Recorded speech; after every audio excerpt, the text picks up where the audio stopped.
Olá, meus alunos e minhas alunas, professor Douglas na voz, diretamente dos estúdios do Super Conhecimento para o Brasil inteiro, para o jovem que pretende prestar o teste, a prova, o desafio do Enem. Na parte de linguagens, códigos e suas tecnologias, o professor Douglas está tentando mostrar para vocês como funcionam as questões do Enem. Tenta entender a estrutura, o tipo de questão que cai. Não adianta muitas vezes você treinar para o Enem com as tradicionais questões que a maioria dos materiais didáticos, a maioria das apostilas apresentam por aí, que são as tradicionais questões de gramática, né? Então eles perguntam, qual é o sujeito da oração acima? Daí coloca uma frase e pergunta qual é o sujeito. Daí o sujeito é João, o sujeito é o carro, o sujeito é o gato, o sujeito é o verbo comer, e assim por diante. Não é assim que funciona, porque não é esse tipo de questão que o Enem vai cobrar de vocês. O Enem tem questões que desafiam você a demonstrar a sua percepção como leitor do mundo, como leitor de textos dos mais variados tipos de textos, como uma pessoa capaz de compreender o que o outro escreveu, certo? E dentro disso, o Enem apresenta 5 alternativas para cada questão. Como eu já comentava nas últimas aulas, eu espero que vocês venham acompanhando o nosso curso completo de preparação para o Enem.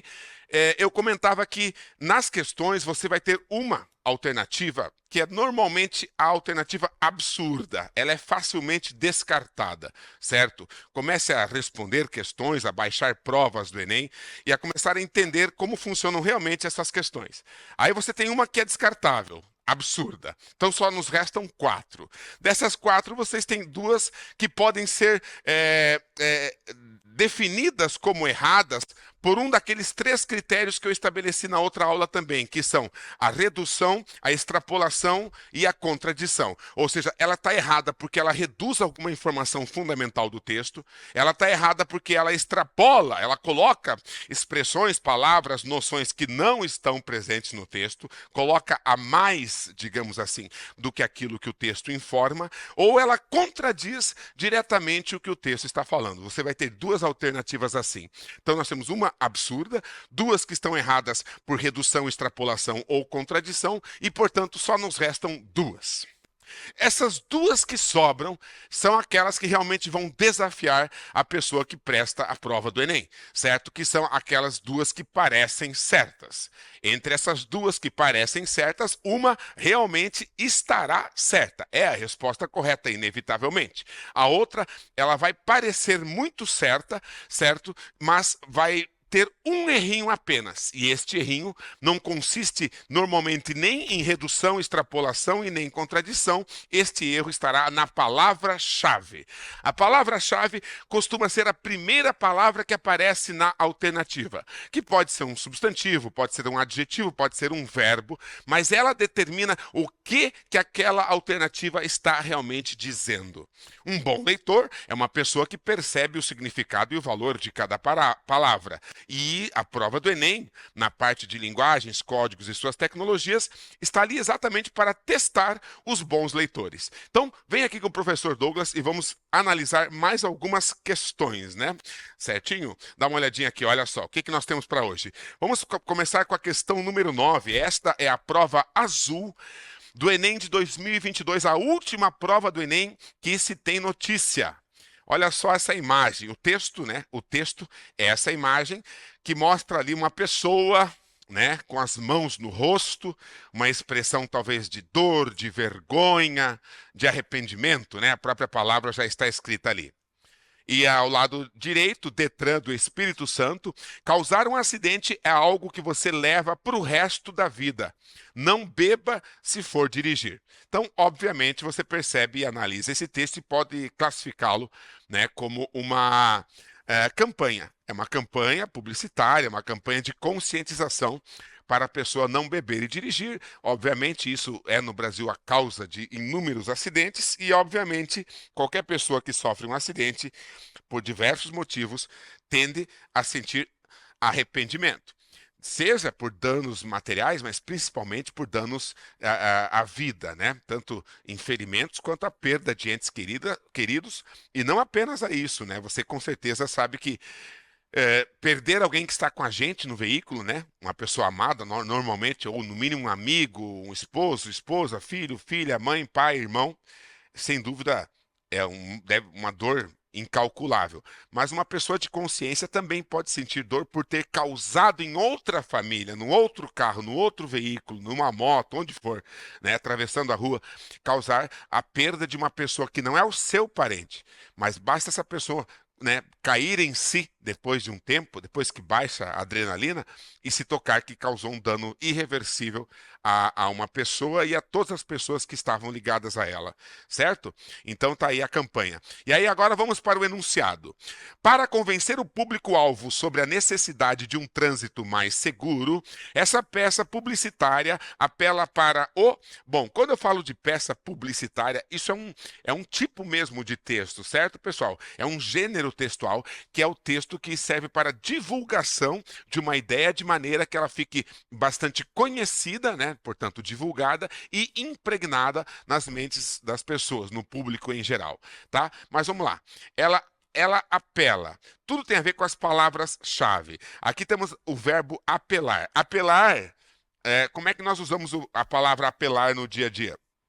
Você usa a palavra apelar no sentido de, o cara é o apelão, né? Apelar quer dizer fazer algo a mais do que você precisaria. Não, não, aí você já está apelando, né? Aí não precisa de tudo isso, calma, não é para tanto. Só que não é isso. O sentido de apelar que você vai encontrar na prova do Enem é no sentido apenas de utilizar-se de alguma coisa. Gente, eu precisava vir até o meu local de trabalho, vir até aqui nos estúdios do Superconhecimento, e eu precisava me deslocar até aqui, e para me deslocar até aqui, eu apelei para o meu carro. Você entendeu? Não é que foi uma apelação, foi simplesmente um uso. Usei o meu carro, eu apelei para o meu carro, beleza? Para você que está pensando em fazer o Enem e quer tirar uma nota boa, você está apelando para as aulas do professor Douglas. Você entendeu? Apelar não é num sentido vulgar que se usa por aí de fazer algo exagerado. Apelar no Enem, nos textos, significa tão simplesmente só o seu sentido original, ou seja, usar. Usar, fazer uso de alguma coisa, tá? Então, olha só. Essa peça publicitária apela para quê?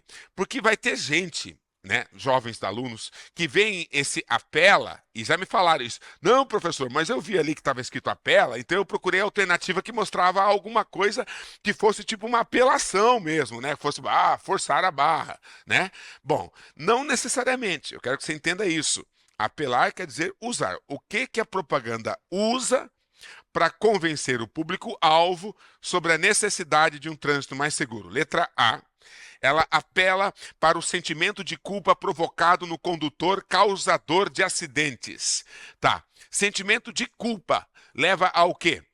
Você já sentiu culpa na sua vida, né? A culpa leva ao arrependimento.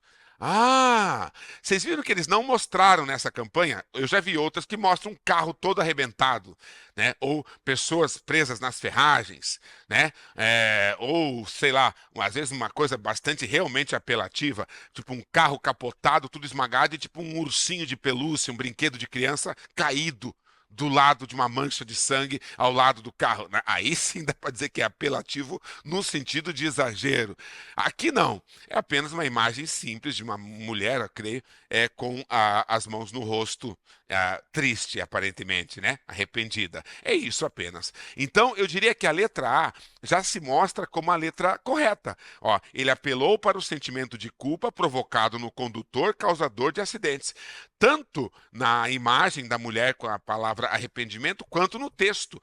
Causar um acidente é algo que você leva para o resto da vida, ou seja, uma culpa, né? Não beba se for dirigir. Ou seria letra B? Ele apela para o dano psicológico causado nas vítimas da violência nas estradas. Veja bem, não necessariamente das vítimas. Tá? Você entendeu que está errado aqui? Lembra que tem aquelas erradas que colocam palavras a mais ou contra no texto? Então, aqui fala de vítimas, mas deu a entender que se ele fala não beba se for dirigir, não está falando da vítima, mas do causador do acidente. Você entende a diferença? Então, quer dizer, preste atenção nesses pequenos detalhes para acertar as questões do Enem, né? Então, não é nas vítimas. A campanha é dirigida para os condutores. O condutor é uma coisa, a vítima do acidente é outra. A vítima pode ser um bebê, né? Pode ser uma criança que não sabe dirigir, que não tem culpa nenhuma mesmo na história, né? Então, quer dizer, quando se fala de uma campanha dirigida ao condutor é uma coisa, uma campanha que fala das vítimas é outra. É muito fácil perceber a diferença. A pessoa que quer realmente acertar questões de interpretação de texto e questões do Enem tem que ser uma pessoa muito atenta a cada palavra que aparece em cada alternativa, cada palavra que aparece no enunciado, cada palavra que aparece no texto, cada imagem, tudo. É uma atenção a cada detalhe que faz você acertar essas questões. Não existe outro caminho, não existe macete, atalho que resolva o fato de que você precisa prestar atenção a cada detalhe para acertar. Refletir sobre o que você está lendo. Raciocinar quem são as vítimas. Não, peraí. As vítimas são as pessoas, né, que realmente foram atingidas pelo acidente. E aqui na campanha eu vejo que ele está falando para as pessoas que vão se arrepender por terem causado um acidente, não necessariamente as vítimas. Você entendeu? Então ficou fácil anular a letra B. E a letra C, a importância do monitoramento do trânsito pelas autoridades competentes. Veja, o texto não fala em momento algum sobre monitoramento do trânsito, né? Então, quer dizer, extrapolou totalmente a ideia do texto. A letra D, a necessidade de punição a motoristas alcoolizados envolvidos em acidente. O texto fala sobre motoristas alcoolizados? Sim. Ele fala, não beba se for dirigir. Mas ele fala sobre punição, sobre a necessidade de punição? Não. Você pode perceber que em nenhum momento fala aqui sobre, né, a prisão dessas pessoas, ou que elas terão que responder judicialmente, legalmente, pelos acidentes. O texto não toca nesse assunto. Veja, não quer dizer que esse assunto não seja importante. É óbvio que é necessária punição para pessoas que causam acidentes, ainda mais envolvendo álcool, né, bebida, etc., né? Mas, nesse caso aqui, esta campanha não pegou nesse assunto. Não é que o assunto seja irrelevante, ou não seja importante, ou não seja lógico. Ele é tudo isso. Só que não é o assunto tratado no texto. E esta prova é uma prova de interpretação de texto. Portanto, o que importa, o que vale é o texto. Aprenda a olhar para o texto, né? A ter o texto como o seu guia. A resposta está no texto. A prova mais fácil do Enem é a prova de linguagens, códigos e suas tecnologias, porque a resposta de todas as questões está impressa na prova. Onde, professor? No texto. Cada um dos textos contém a resposta para cada uma das perguntas. É só olhar e pescar a resposta e assinalar. É muito fácil, né, gente? Olha só. Letra E. Apela para o sofrimento decorrente da perda de entes queridos em acidentes automobilísticos. Isso aqui também extrapola. Isso aqui também extrapola aquilo que o texto comenta, aquilo que o texto prega. Extrapola por quê? Porque ele não fala sobre necessariamente a perda de entes queridos.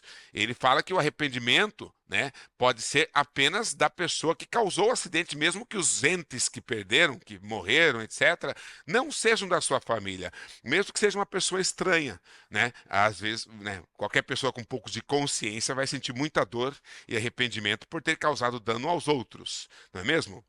Legal? Portanto, o gabarito é qual, professor? É a letra A. Né? Eles apelam para o sentimento de culpa provocado no condutor causador de acidentes.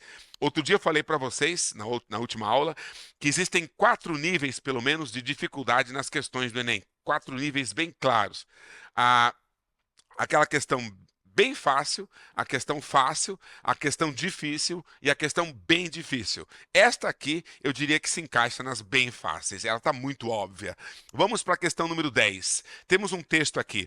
Esse texto veio da obra Minas Faz Ciências, de 2013. Né? É um texto chamado Movidas pela Dúvida, de M.G. Silva Júnior. Tá ok? Vamos ver o que diz isso aí. Ciente de que no campo da criação as inovações tecnológicas abrem amplo leque de possibilidades, ao permitir e mesmo estimular que o artista explore a fundo em seu processo criativo questões como a aleatoriedade, o acaso, a não linearidade e a hipermídia. Certo, pessoal? Olha só que interessante. Esse texto fala sobre a arte nos dias de hoje. A arte, ela não apenas hoje é uma manifestação humana, mas ela é uma manifestação manifestação nas redes sociais. Pode ver, qualquer artista, pintor, músico, poeta, ele tem agora a oportunidade, através da hipermídia, através da interconexão de tudo, ele pode fazer obras de arte maravilhosas. Só um exemplo de como a tecnologia mesma pode ser usada nas artes de hoje. Eu vi recentemente uns vídeos feitos no Japão, em que vários drones com luzes coloridas formavam a imagem, né? O pontilhado de dezenas, centenas de drones formavam a imagem de um dragão no céu voando e fazendo piruetas e malabarismos. Tudo isso através de GPS, programação e drone. Posso chamar isso de arte? É claro que é arte. É uma coisa criada pelo ser humano, é uma arte, é uma invenção humana, mas a arte não é só com tinta e música. Não, a arte pode usar tecnologia? Pode. Tudo que a própria tinta é uma invenção humana, o instrumento musical é uma invenção humana, ou seja, toda a arte, na verdade, vem de artesão, de artesanato. Portanto, tudo que o homem cria é, de certa forma, arte. E se nós falarmos de uma grande arte, já é aquela criação humana que apela para o vislumbre de algo que impressiona as pessoas, que causa uma sensação, uau, sabe? Uau, aquele tremor no espírito, no coração. Então, isso é o que se chama de arte. Se ao olhar aquele dragão voando colorido, feito com drones no céu, as pessoas, as crianças se emocionaram, e certamente se emocionaram, isso quer dizer que sim, nós estamos diante de um artefato artístico, tá? Não apenas, mas isso não quer dizer que a pintura simples, o desenho feito à caneta, ou a música, ou a simples voz de uma pessoa que sabe cantar, isso também continua sendo arte, tá bom? Como diz aqui, né? A arte de hoje que trabalha com as questões como aleatoriedade, pode ser o acaso, a não linearidade e a hipermídia. Ou seja, a arte, na verdade, ela não possui regras. A arte moderna, ela pode ser, né? O cara pega um monte de tintas e joga aquelas tintas de várias cores numa tela e pronto, acabou, tá ali, vale US$ 1 milhão essa obra de arte que representa os meus pensamentos num dia caótico. Daí várias pessoas vão olhar para aquele monte de cores e vão falar, nossa, lembra também os meus pensamentos, a sua criação foi genial. Então, às vezes, a arte de hoje não vem apenas da técnica, mas pode vir também de algo aleatório. Nossa, professor, o senhor parou a leitura do texto na metade e fez todo esse comentário? Sim. Agora vem aqui que o professor vai explicar por que serve isso. Olha aqui, ó. Pessoal, nós temos dois tipos de leitura, certo? Nós temos a leitura passiva e a leitura ativa. Tá? Leitura passiva e leitura ativa, certo? Bom, na leitura passiva, você fica bem quietinho e lê, sem pensar muito. Você apenas deixa as palavras entrarem na tua mente à medida em que você vai lendo. Legal?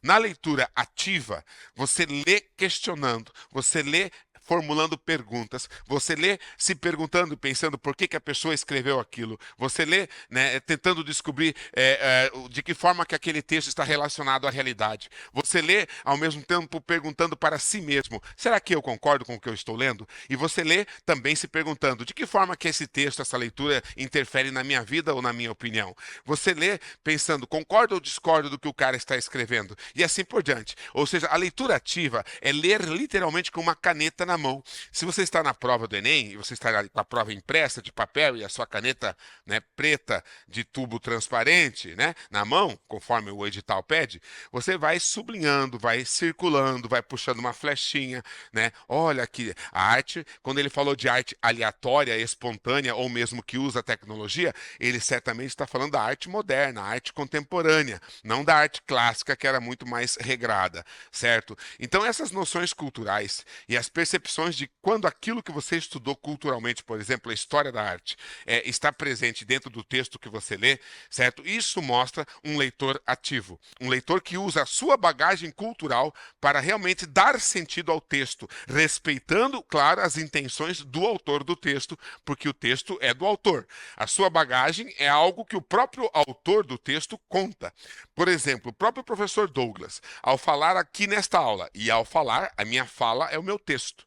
certo? E você está me ouvindo e me interpretando. Então, quando eu falo, você sabe que quando se fala de uma arte livre e uma arte que não é presa a regras e tradições, nós estamos falando de uma arte moderna e contemporânea, uma arte mais atual, certo?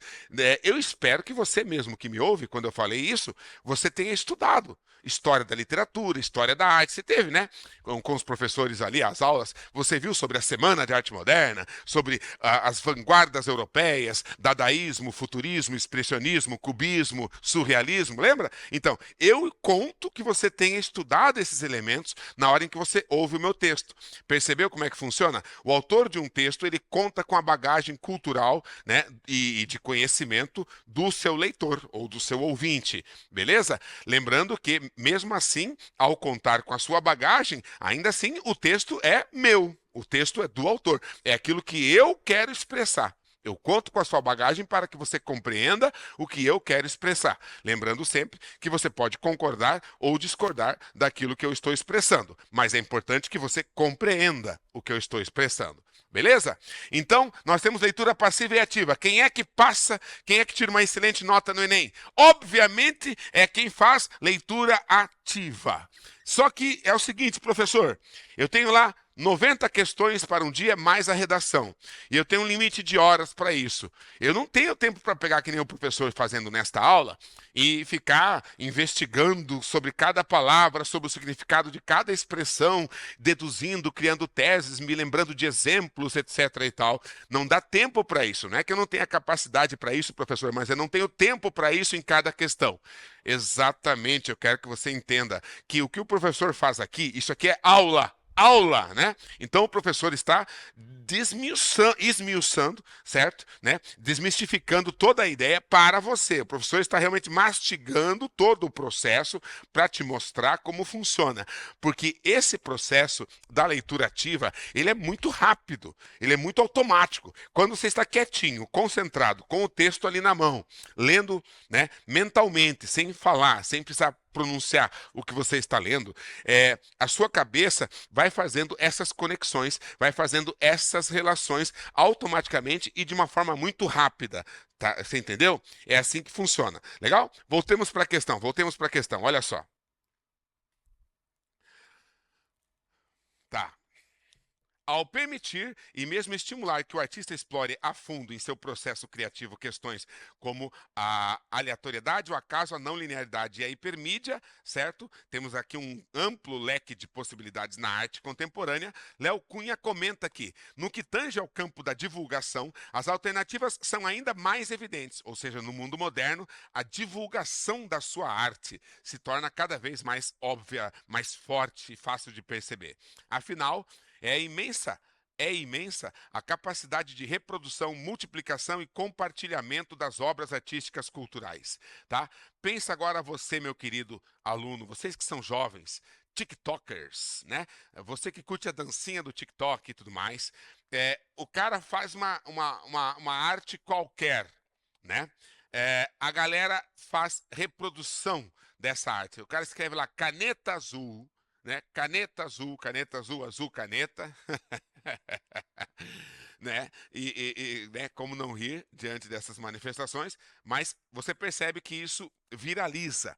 E quando algo viraliza, a reprodução, e não apenas a reprodução do original, mas daí o cara fez 50 versões de funk daquilo ali, e outro já faz uma mixagem surrealista, psicodélica, o outro já transforma aquilo em música clássica, o outro mostra o cara morreu, chegou no céu, na porta do céu, São Pedro pergunta alguma coisa para ele, o que você fez na terra? E ele responde: caneta azul, azul, caneta. Ele depois mostra os peixes no fundo do oceano cantando caneta azul, azul, caneta. Depois mostra o bebê, um feto dentro da barriga da mamãe cantando azul, caneta, caneta azul. Depois mostra o planeta Terra ficando pequenininho, se afastando, daí o sistema solar, daí o Sol, daí a Via Láctea, daí a galáxia vai se afastando, se afastando, se afastando até chegar no centro do universo. E o centro do universo canta caneta azul, azul, caneta, não é isso? Então, a lógica do meme e da reprodução irrefreada de tudo que se produz culturalmente hoje em dia, é muito óbvio que o alcance disso tudo é infinito.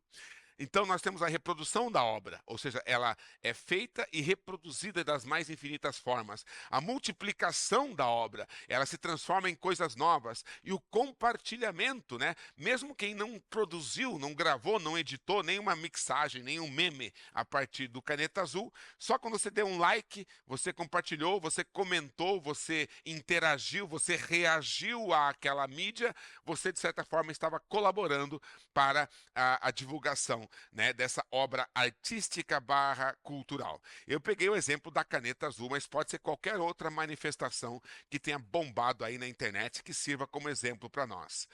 Ao mesmo tempo, ganham dimensão os dilemas envolvidos com a questão da autoria. E agora? Será que o cara, né, que inventou a musiquinha da Caneta Azul, e ele ganhou alguma grana em cima dessas pessoas que puseram nos seus sites, no YouTube, nos seus canais, e eles tiveram lá 2 milhões de visualizações? Você sabe que isso já é monetizado, né? Quando o cara tem 2 milhões de visualizações, isso vira grana para o cara, sem contar que ele pode usar isso para propaganda, para marketing, né, para fazer um monte né, de permutas, né, com visualizações e tudo mais, graças à música do Caneta Azul, né?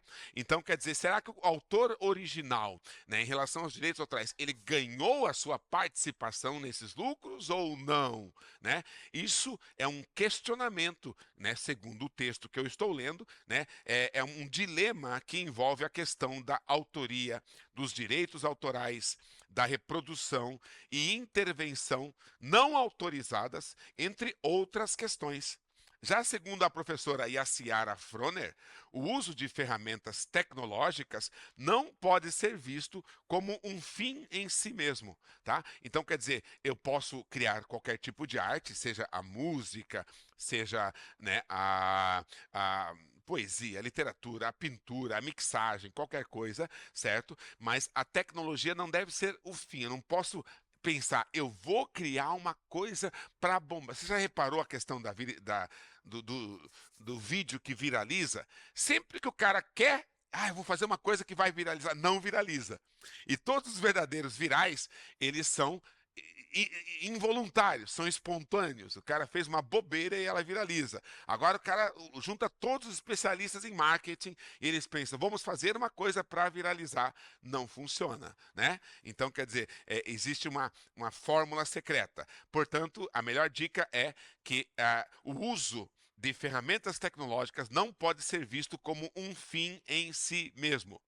Isso porque computadores, samplers, programas de imersão, internet e intranet, vídeo, televisão, rádio, GPD, etc., são apenas suportes com os quais os artistas exercem a sua imaginação. Ou seja, o que diz o nosso autor desse texto, o MG Silva Júnior, é que temos uma tecnologia hoje que nos permite divulgar, compartilhar, reproduzir, multiplicar qualquer obra de arte, qualquer tipo de manifestação artística, mas que a manifestação artística deva continuar sendo natural e espontânea e que a mídia, a tecnologia, não passe a ser o objetivo principal da produção de arte.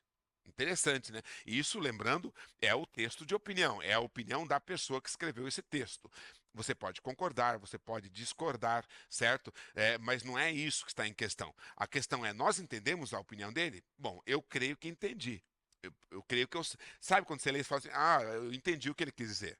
Né? E, né, tem até um pouco de sentido, eu vou concordar com o que ele disse, porque ele fala que, apesar de que hoje em dia toda a arte acaba sendo divulgada pelas redes, e pode até usar a tecnologia, né? Posso fazer uma música e usar uma mesa, um sampler, né? Mixar e remixar isso aí, apesar disso ser possível, a arte não deve ser feita só para isso. Entendi, entendi. E faz sentido, né? Mesmo porque a arte já existia muito antes de toda essa tecnologia. Ou seja, você percebe como o professor pega um único texto de uma única questão e ele levanta infinitos debates que nós poderíamos sentar e debater e comentar e investigar e questionar, etc. E é isso que é a verdadeira leitura, é a verdadeira imersão no texto, porque ao fazer esse processo, eu entendo o texto. Não é só, um monte de tinta preta no papel branco que eu li e reli e não consigo entender e não faz sentido para mim. E ai meu Deus do céu, eu queria estar em casa jogando videogame, eu não queria fazer o Enem, agora tem que marcar uma resposta. Eu releio o texto, não entendo nada, eu leio as alternativas, não entendo nada, parece tudo a mesma coisa. Você entendeu? Se você faz essa leitura como trabalho, como compromisso, a prova do Enem, eu tenho que tirar uma nota boa, pressão, é óbvio que ela vai ser menos produtiva do que se você lê o texto como quem encontrou esse texto no dia a dia. Eita, olha só, domingão, dia da prova do Enem. Domingão, eu me encontro aqui nessa sala, cheio de gente estranha, festa estranha, com gente esquisita, né? E todo mundo meio assustado, meio nervoso. Tem uns loucos lá que chegaram atrasados, ficaram chorando no portão, os atrasados do Enem. E aí, cá me encontro, sentadinho, sentadinha, com um monte de papel na mão. Esse papel tem um texto. Esse texto é do MG Silva Júnior. Fala sobre Movidas pela Dúvida. E ele fala sobre a arte e as tecnologias nos dias de hoje. Que legal. O que eu posso fazer? Para melhor aproveitar este instante no qual eu me encontro, eu tenho que ler rapidão, eu tenho que responder rapidão, é uma prova do Enem, eu tenho que acertar. Não é essa a energia que você vai depositar sobre a prova, se você quer ter realmente uma compreensão do texto. O texto é feito por um ser humano. Os seres humanos manifestam suas energias, certo? E a sua cultura e as suas opiniões, não pensando em provas do Enem.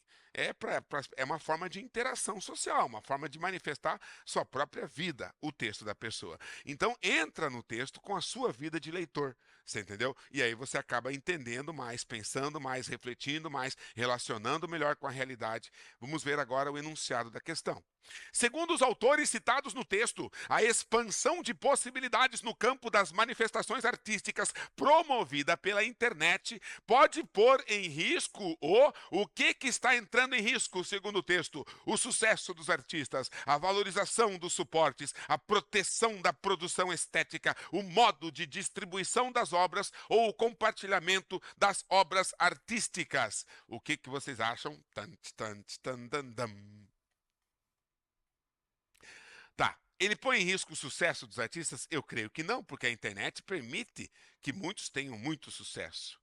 Ele põe em risco a valorização dos suportes. Professor, o que é suporte? Você está me vendo? Suporte, quando se fala de um texto publicado, é o lugar onde esse texto foi publicado. Se eu escrevi uma crônica, um texto, uma crônica, e essa crônica é publicada num livro, um livro de crônicas do professor Douglas. Não esqueça de comprar, tá? Não foi escrito ainda, mas quando for publicado você compra. Ó, então, quer dizer, eu escrevi uma crônica, coloquei lá nesse livro. Essa crônica, esse livro é o suporte da crônica, entendeu? Qual o suporte que o professor usou para publicar a sua crônica? O livro. Agora, essa crônica foi parar num jornal, um jornal publicado aí, certo? No estado de São Paulo. Então, lá nesse jornal, essa crônica foi publicada, legal. Qual é o suporte da publicação da crônica? O jornal. Agora, essa crônica foi para uma revista. Qual é o suporte de publicação da crônica? A revista. Agora, pus essa crônica no meu canal, no meu perfil do Instagram. Qual é o suporte de publicação dessa crônica? O Instagram. Agora eu coloquei num site, tá? Na internet. Qual é o suporte? É o site. Entendeu? Então, quer dizer, olha agora, olha a questão agora. A valorização dos suportes. Então, está pondo em risco a valorização dos meios, dos lugares onde os textos são publicados? Não, né? O texto, os autores não falam nisso. A Yaciara Froner e o Léo Cunha, os autores citados no meio do texto, falam sobre a proteção da produção estética. Produção estética, certo? Produção estética é a arte. Toda obra de arte é uma produção estética. Pode ser uma estética moderna e livre, e pode ser uma estética tradicional e conservadora. Mas toda obra de arte, toda produção artística é uma produção estética. E proteção por quê? Proteção porque essas produções estéticas, né, elas têm um autor. Esse autor, né, pode sofrer, por exemplo, com o fato de que alguém pega a sua produção estética, rouba os seus direitos autorais. Portanto, falar que o que está sendo colocado em risco é a proteção da produção estética é a resposta dessa questão. É a alternativa correta, é a letra C. Tá ok? Ou seja, segundo os autores citados no texto, a expansão de possibilidades no campo das manifestações artísticas, promovida pela internet, pode pôr em risco a proteção da produção estética. Ou seja, no futuro, de tantas versões do caneta azul que você vai ver, talvez ninguém mais saiba dizer qual foi a original, qual foi a primeira. Não é mesmo? Ou seja, perde-se assim né, o valor da autoria da obra de arte, o que obviamente pode desmotivar os artistas a produzirem mais obras estéticas. Ou é a letra D, o modo de distribuição das obras, isso não é citado no texto. O compartilhamento das obras artísticas, não é isso que está em risco, você entendeu? Quem marcou a letra E, você que fez essa prova em casa ou fez o ano passado, se você marcou a letra E, você entendeu, você não prestou atenção no enunciado. Sim, o texto fala e os autores falam sobre o compartilhamento das obras artísticas. Mas aqui no enunciado fala que pode pôr em risco. Não é que vai pôr em risco o compartilhamento, vai pôr em risco a proteção da produção estética. Você entendeu? Quando a gente fala de proteção, falamos disso aqui, ó, direitos autorais, a questão da autoria, a questão dos direitos autorais, certo, pessoal? A questão de intervenção não autorizada, né? Porque às vezes a pessoa você fez um texto que fala sobre Deus. Você é uma pessoa religiosa, espiritualizada, e você escreve um poema sobre Deus. Bem legal. E esse poema viraliza. E aí alguém pega esse poema e essa pessoa considera que o Felipe Neto é o seu Deus. É uma menina que é fã do Felipe Neto. Tá? E para ela, Felipe Neto é o Deus. Daí ela pega o teu poema que fala sobre Deus, mixa e coloca a imagem do Felipe Neto, como se fosse o seu poema, né, dizendo que adora Deus, que é maravilhoso, que você vive por causa de Deus, só que com a imagem do Felipe Neto. Você que é o autor original do texto pode se sentir magoado, ofendido. Não, peraí. Tudo bem que você podia reproduzir o meu texto, mas aí deturpou a ideia do meu texto, certo? É o que nós chamamos de, como está aqui na prova, a intervenção não autorizada. E muitas vezes fica difícil para o autor original de um texto controlar o número de reproduções que a sua obra vai ter, de cópias, de paródias que a sua obra vai ter, e quem que fez cada uma e como tirá-las do ar, por exemplo. Podendo ser que uma ideia sua, que era uma ideia, por exemplo, religiosa, possa ser deturpada. E o que é pior, às vezes a versão do Felipe Neto vai ter mais visualizações e mais sucesso do que a versão original. Você entendeu? Então, quer dizer, é isso que os textos falam e que é isso que está em risco com essa novidade. E aí que você chega na letra C, a proteção da produção estética é que está em risco. Você entendeu? Quando o texto é bem lido e o enunciado também é compreendido, fica fácil encontrar a resposta. Fica fácil, certo? Responder qualquer questão. Mas isso se você passou por uma boa leitura. Lembrando que, mesmo assim, não é necessário todo o tempo que o professor levou aqui. O professor está te mostrando como é uma leitura ativa. Mas isso é automático, é rapidão. Você vai lendo, o cérebro vai pensando e vai raciocinando e vai questionando e vai criticando. Aí você vai compreendendo o texto. A leitura ativa funciona rapidão.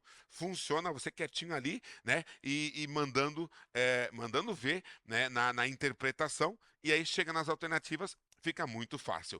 Vamos para a questão número 11. Boa sorte. Esse texto é de duas pessoas, pelo menos, J.C. Carriere e U. Eco. O Eco, eu creio que seja Umberto Eco, escritor italiano, né, ganhador do Prêmio Nobel de Literatura, autor do livro O Nome da Rosa. E eles participam aqui de uma publicação Não Contem com o Fim do Livro. Legal, né? O cara é Nobel de Literatura e ele vem nos dizer que o livro de papel, o livro não vai desaparecer. Será? Tem gente que lê livro de papel ainda? A pessoa ainda vai na livraria comprar livro? Vem para cá. O texto. Ora, sempre que surge uma nova técnica, ela quer demonstrar que revogará as regras e coerções que presidiram o nascimento de todas as outras invenções do passado. Ou seja, Sempre que surge uma técnica nova, ela fala que as antigas são horríveis. Por exemplo, quando surge o computador e a pessoa consegue escrever um texto e imprimir no computador, ficou claro que a máquina de escrever era uma coisa ultrapassada e antiga e inútil. Quando surge a Smart TV de hoje em dia, tela plana, né, tela retangular, o que se propagou por aí? Que a antiga televisão, aquela televisão de tubo que só reproduzia, né, os canais de antigamente, os canais abertos e tudo mais, que ela era uma coisa completamente ultrapassada e desnecessária. Quando surge o telefone celular, aquele telefone da vovó, sabe, que tem um disco que é com vários números, que você aperta o telefone de discar mesmo, tchum, trrr, né, ficou completamente obsoleto. Quando surge, bom, todas as tecnologias, normalmente a anterior se torna algo horrível, fraco, podre, ultrapassado. A internet, hoje em dia, a cabo, né? Ela torna a internet de escada uma coisa extremamente. Quem que quer? Ah, hoje você quer comprar a internet de escada? Eu não. Hoje, não. Agora, o que o texto está falando? Que o que se esquece é que houve uma época em que aquela televisão de tubo, ela era a novidade tecnológica e ela revolucionou a vida das pessoas. Aquele telefone discado, as primeiras pessoas que puderam ter um daquele em casa, imagine, uau, olha só, eu disco o número aqui, eu consigo falar com as pessoas que moram longe. A internet discada, cara, né? Quem conseguia ter essa internet naquela época e já se conectar com o mundo era uma coisa maravilhosa, lenta, atrapalhada, mas era incrível para aquela época. O que ele quer dizer é o seguinte: cuidado. Você não pode pegar uma nova tecnologia e dizer que é podre, horrível e inútil a anterior, porque ela teve o seu papel. E provavelmente essa que você tem hoje, que é a novidade, um dia vai ficar obsoleta. E alguém vai falar que ela é podre, horrível e ultrapassada. Então o texto parece exigir um pouco de respeito pelas velhas tecnologias, certo? Acompanha aqui, ó. Ora, sempre que surge uma nova técnica, lembre-se que técnica é a mesma coisa que tecnologia. Sempre que surge uma nova técnica, ela quer demonstrar que revogará as regras e coerções que presidiram o nascimento de todas as outras invenções do passado. Ela se pretende orgulhosa e única, né? A novidade. Como se a nova técnica carregasse, né, com ela, automaticamente para seus novos usuários uma propensão natural a fazer economia de qualquer aprendizagem. Quase sempre, né, gente? A nova tecnologia tenta mostrar que ela é mais fácil, ela é mais amigável, né, e user-friendly do que todas as tecnologias anteriores, né? Como se ela se preparasse para varrer tudo que a precedeu, né? Tudo que você aprendeu antes é horrível, é inútil, esquece, só vale isso aqui, né? Ao mesmo tempo transformando em analfabetos todos os que ousassem repeli-la. Então, normalmente quem é contra as novidades, não, eu não gosto disso, né? Temos agora a Alexa, né? Esses comandos de voz, essas tecnologias, né? Alexa, que horas são? Alexa, onde é que eu deixei meu celular? Né? Alexa, vai chover amanhã? Tá? Eu já vi pessoas que são um pouco mais maduras, mais velhas, mais experientes, ou até mais conservadoras, né? Essas pessoas não gostavam muito de ter esse bichinho eletrônico monitorando a casa toda, vendo tudo que se faz ali, né? E com vídeo, com áudio e respondendo, né? Um robozinho conectado com a internet, conectado com o mundo, conectado com o Zuckerberg. E esse robozinho fica ali né, observando tudo que você faz, interagindo contigo. Muitas pessoas não curtiram e não usam isso, né? Esse serviço, tá? E essas pessoas muitas vezes são chamadas de você é um careta, você é um analfabeto, é a novidade, é o futuro, é isso que é legal, é isso que importa, você está por fora. Ou seja, quem muitas vezes questiona a chegada muito abrupta de uma nova tecnologia pode ser até taxado de analfabeto. Fui testemunha dessa mudança ao longo de toda a minha vida, ao passo que, na realidade, é o contrário que acontece. Cada nova técnica exige uma longa iniciação numa nova linguagem, ainda mais longa na medida em que nosso espírito é formatado pela utilização das linguagens que precederam o nascimento da recém-chegada. Você entendeu o que ele quis dizer? Ele quis dizer que quando chega uma nova, resumindo o texto que eu acabei de ler para vocês, quando chega uma nova tecnologia, normalmente eles querem falar, é mais simples de usar, é mais prático e mais fácil do que tudo que você aprendeu antes. Então esquece o que você aprendeu antes. Mas na verdade, para você realmente dominar essa nova tecnologia, você precisa saber um monte de coisa, um monte de comando, como por exemplo o Google Drive, que vem substituir os antigos pendrives e HDs externos, parece mais fácil, mais simples, mais prático, e tem, né, pode chegar a isso, mas exige de você um conhecimento de como lidar com essa ferramenta, como usar, como compartilhar, como salvar, etc. e tal. Ou seja, não é que você vai ter um mundo mais fácil da noite para o dia, você vai ter que passar por toda uma reeducação, né, para você poder aprender a usar aquilo ali, para daí você se sentir confortável, para daí realmente se tornar um facilitador na sua vida. Beleza? Beleza? Então, quer dizer, abrir-se para o novo nem sempre significa pegar um mundo mais fácil de imediato, porque exige esse período de adaptação. Bom, foi isso que eu entendi do texto. Agora vamos para o enunciado da questão. O texto revela que quando a sociedade promove o desenvolvimento de uma nova técnica, o que mais impacta os seus usuários é, letra A, a dificuldade na apropriação da nova linguagem. Letra B, o que mais impacta é a valorização da utilização da nova tecnologia. O que mais impacta é a recorrência das mudanças tecnológicas. O que mais impacta é a suplantação imediata dos conhecimentos prévios. O que mais impacta é a rapidez no aprendizado do manuseio das novas invenções. Tá. A rapidez do aprendizado não é por quê? Porque ela, ali diz o texto, lembre-se, é de acordo com o texto, não é a sua opinião que importa. O texto fala que nem sempre é rápido esse novo aprendizado. A suplantação imediata dos conhecimentos prévios, né? O que mais impacta é o esquecimento do que você sabia antes sobre a antiga tecnologia. Esta aqui, a letra D, é a famosa parece verdadeira, mas não é. Já vamos ver por quê. A letra C. A recorrência das mudanças tecnológicas, quer dizer, a recorrência quer dizer, nossa, eu hoje aprendi a coisa nova, amanhã vem a nova nova. Daí eu tenho que esquecer a que eu acabei de aprender para aprender a nova nova. Daí quando eu aprendi a nova nova, depois de amanhã vem a nova nova nova. E aí eu tenho que, quer dizer, elas são muito recorrentes, mas o texto não tratou desse assunto. O texto não pegou nesse ponto. Eu me lembro do texto, eu li o texto com atenção. Ele não pegou nisso.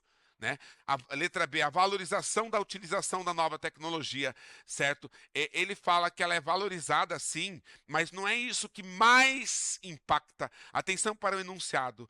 Tudo isso aqui impacta o usuário, mas o que é que mais impacta? Nossa, gente, eu estou impactado, né? Então, quer dizer, o que mais impacta? Qual é o maior impacto que acontece de tudo isso? Eu estou entre a letra A e a letra D. O que mais impacta, de acordo com o texto, é a dificuldade na apropriação da nova linguagem, quando chega uma nova linguagem, ou letra D, a suplantação imediata dos conhecimentos prévios. Suplantação quer dizer deixar para trás, a superação, a suplantação imediata. Você viu que se você não domina o léxico da língua portuguesa, se você não tem um bom conhecimento vocabular, ou seja, se você não é uma pessoa de hábitos de leitura que costuma ir ao dicionário, pesquisar o significado das palavras e você tem, portanto, um amplo vocabulário e as palavras como suplantação, recorrência, essas palavras, ao aparecerem na prova, não vão te assustar, não vão te causar desconforto, aí você vai se dar bem, porque a pessoa que não faz isso, a pessoa que não tem hábito de leitura, a pessoa que não pesquisa o significado das palavras, a pessoa que não tem um amplo vocabulário, ela realmente vai se dar mal, né? É uma prova de linguagens, códigos e suas tecnologias. Né? Você vai se dar muito mal se você não tem né, uma intimidade com a linguagem, não é mesmo? Bom, isso me força a reler o texto, professor. Sim, para decidir entre a letra A e a letra D. O que mais impacta é a superação imediata dos conhecimentos prévios ou é a dificuldade na apropriação da nova linguagem? Veja bem. Ora, sempre que surge uma nova técnica, ela quer demonstrar que, e é isso que você vai fazer é isso que você vai fazer no dia da prova, lógico, de uma maneira muito mais rápida, muito mais imediata do que o professor está fazendo aqui. Mas você vai fazer exatamente isso. Ficou em dúvida entre duas? Volta para o texto, porque não arrisque, não tenha preguiça, não tenha comodismo. Resolve essa parada e a resposta está no texto. Ora, sempre que surge uma nova técnica, ela quer demonstrar que revogará as regras e coerções que presidiram o nascimento de todas as outras invenções do passado. Opa, tá aqui letra D, suplantação imediata dos conhecimentos prévios. Ah, ela se pretende orgulhosa e única, suplantação imediata, né, das tecnologias anteriores. como se a nova técnica carregasse com ela automaticamente para os seus novos usuários uma propensão natural a fazer economia de qualquer aprendizagem, como se ela se preparasse para varrer tudo o que a precedeu, ao mesmo tempo transformando em analfabetos todos os que ousassem repeli-la. Agora, está olhando o professor Douglas? Aqui, nesse primeiro parágrafo, atenção, leitor, você está aprendendo a ler para o Enem?